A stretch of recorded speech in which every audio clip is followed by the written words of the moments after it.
Welcome back to ESBR Boxing's YouTube channel. Delighted to be joined by Owen. We're here reacting to a debate, a talk involving Simon Jordan, Carl Froch, Anthony Joshua. And yeah, a lot of people have been talking about the two resumes that the fighter and the ex-fighter have got. Carl Froch, as we know, retired a few years ago.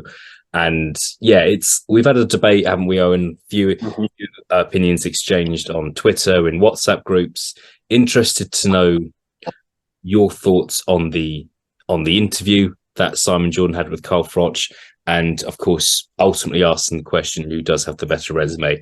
I'll start things off by asking you just kind of your thoughts on the chat between Simon Jordan and Carl Froch. How seriously did you take it? I said to yourself before, Simon Jordan, I am actually a big fan of Simon Jordan, in the sense of, even if he's not necessarily if you agree with him, but he pushes, he asks the questions. Like, so when he had Eddie Hearn, there were certain questions that I think other people wouldn't ask him. So I like him in those aspects. But because he's so like articulate and the way he speaks, he's a very formal person. Sometimes it's hard to know if he's being serious.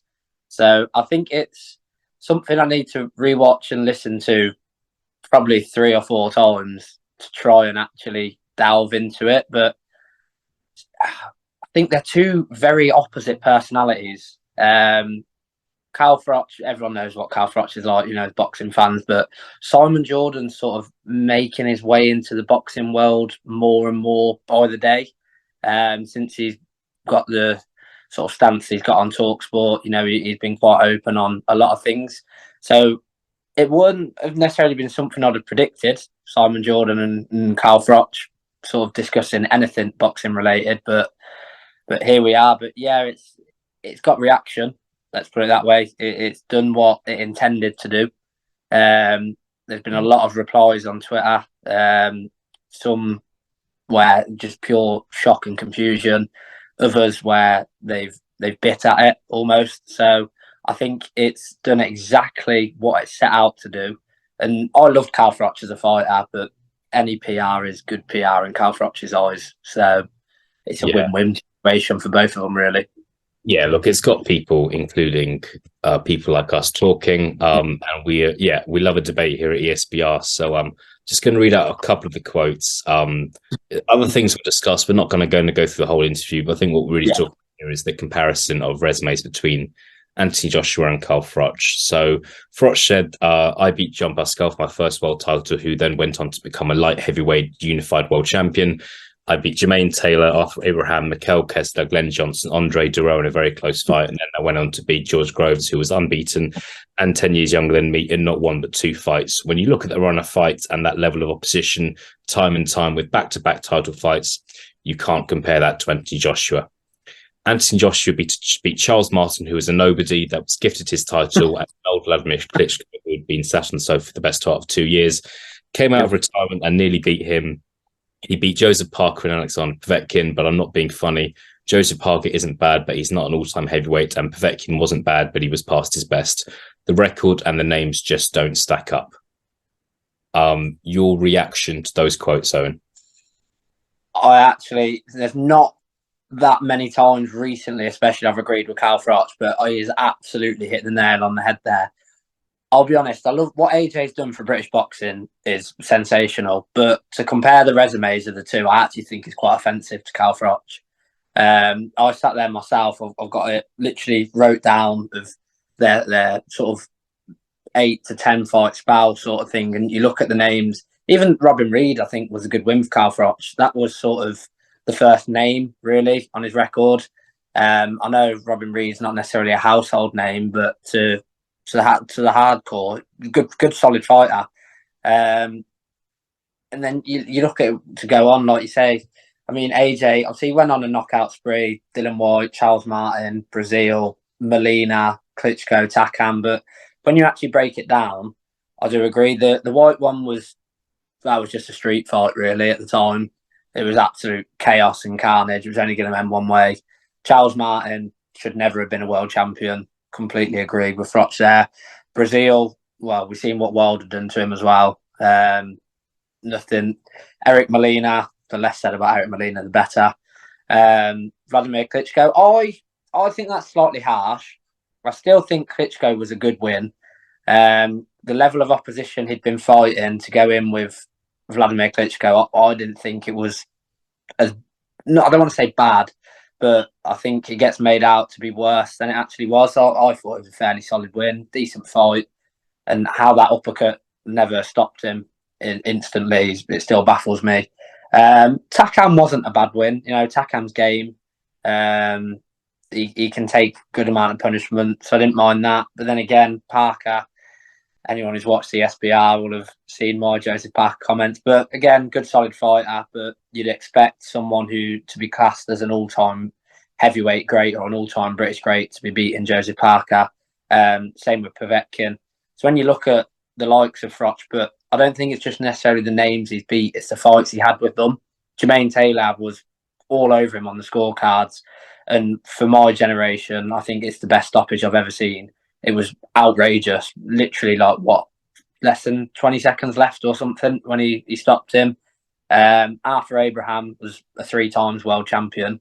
And to beat Arthur Abraham, I think it was in Finland, Carl Froch fought him in. Don't quote me on that, but I think it was. To go abroad and beat Arthur Abraham was unheard of for a period. Martin Murray got robbed. Paul Smith got robbed. So for Froch to get it done, massive win. The Mikhail Kessler, both fights are 2 of my favourite ever fights. Butte just blitzed him. It was ridiculous. And then even his only losses are Kessler, which he avenged, and Andre Ward, who, if Andre Ward was a bit more outspoken, he'd be in the all-time great conversations a lot more. So I think even in my quick assessment, I really don't think you can compare the 2 resumes at all. Yeah, not sure that was a quick assessment, Owen, but we'll move on. But no, I appreciate you going into detail there. I think it's important. Yeah. Some people of a certain generation might not understand that there's more to Carl Froch than just the fights he had against George Groves. I mean, he fought some really good fighters there, and look, he was consistent. He consistently was in big world title fights. What do you make of the opinion that Carl Froch might be a bit jealous of Anthony Joshua, in the sense that Joshua at one point was the biggest name in British boxing by a distance? Yeah. Had, I think, 4 stadium fights in the UK. Yeah. Carl Froch had 1, and Joshua's done this without being an elite boxer, without being a fantastic technical boxer, you could say, despite winning an Olympic gold medal. What do you make of that opinion? Carl Froch in the past has had some things to say about Amir Khan's career as well. Some people accuse Carl Froch of being a bit jealous of the fact that Amir Khan kind of cracked America at a very young age as well. And Carl Froch, to be fair, I know he had wins in America, but you can't really say kind of cracked America the same way that Amir Khan did. Yeah, just your thoughts on if that was someone's opinion. I don't know if I'll go as far as jealousy, but I 100% think there's substance in it, because I think with Froch, he's one of those where on these shores, if you're a boxing fan, you know who Carl Froch is. If you're a big boxing fan in the last 20, 30 years, you're going to know who Carl Froch is. He's been in some unbelievable fights. Technically not the best boxer at all.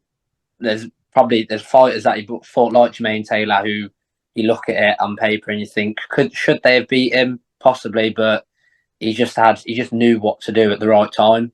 And he just knew how to grind tough, horrible wins out. I think there is some substance in it that we can all see. Carl Froch has got a bit of an ego. I mean, if I sold out Wembley Arena of 80,000 people in there, I think I would mention it daily. So I can understand why. But I do think, like you say, with the ego in there, Amir Khan did crack America. Like you say, when he had the fights for like Maidana, it was massive, huge events. Joshua is, in the last however many years, bar Tyson Fury, what he's done for British boxing, he is the biggest star we've seen on these shores for a long, long time. So there's definitely elements of, okay, what have I done that they haven't done, but what have they done that I haven't? Froch was WBC champion, that Joshua never had that. But look at what Joshua has done. The numbers Joshua has put up are outrageous. He's probably earned God knows how much more than Froch did. So it is probably small elements like that of, like you say, all the stadium fights, and it's probably the fact Froch was realistically one of the first ones to do the major stadium fight over here that done the numbers that he did. But then AJ's gone, okay, whatever you can do, I can do better and do it three times over, sort of thing. So I think there is substance. I wouldn't say necessarily jealousy, but there's definitely substance in it. Yeah, I think one point I would want to make is that Carl Froch's first pay-per-view fight in this country was the Kessler rematch. He then fought George Groves on pay-per-view, then had the George Groves rematch on pay-per-view, and obviously then retired. So Froch only became a big star in British boxing in the last three fights of his career. People knew he was, but in terms of like the mainstream, it was at the end of his career. Whereas with Josh, so Froch had to fight really hard, have all these tough really fights, won nearly all of them, and then got the reward at the end. Whereas Joshua won Olympic gold medal in London 2012. People knew was a pro, yeah, and I just think Joshua won world title very early on in his career as well, which elevates him even more. He was fighting in stadiums in his 17th, 18th fight, something like that. So they had very different careers as well. Yeah. I'm not really saying a lot here. I'm just kind of making a point here is they've had very different careers in terms of when they've maybe hit their peak and maybe when they've hit their height of superstardom as well. But it's an interesting debate. Final question for me, Owen. I said to you off camera, like this is more of a question for when Anthony Joshua retires. Yeah. For all we know, Joshua could face Wilder and Fury, and we could at the end of his career, we could say, right, Joshua's lost to one guy, and that's Usyk. Froch lost to one guy and didn't win the rematch, and Froch has lost to one guy and in Andre Ward. That is still a possibility here. When it is all said and done, what do you think Joshua's legacy is going to look like? Do you know what? It's probably quite harsh on Joshua, but I think it's more like you say the numbers side that his legacy will be, rather than sort of what he's done in the ring. Which I don't want to try and downplay it, but to be quite frank, Joshua, I wouldn't say British boxing was on its arse, but he's like superstardom. Like he's taken it to the next level with the numbers he puts up. Obviously, the pay-per-views, the big stadium events. Like he has not necessarily taken British boxing on his back, but he's sort of led the way for. Look how many big stadium fights we can have now. When we had Tyson Fury fighting in the winter at Wembley, it has paved the way for these huge events in stadiums regularly. You know, he was back at, he's fought at Wembley, he's fought at Spurs.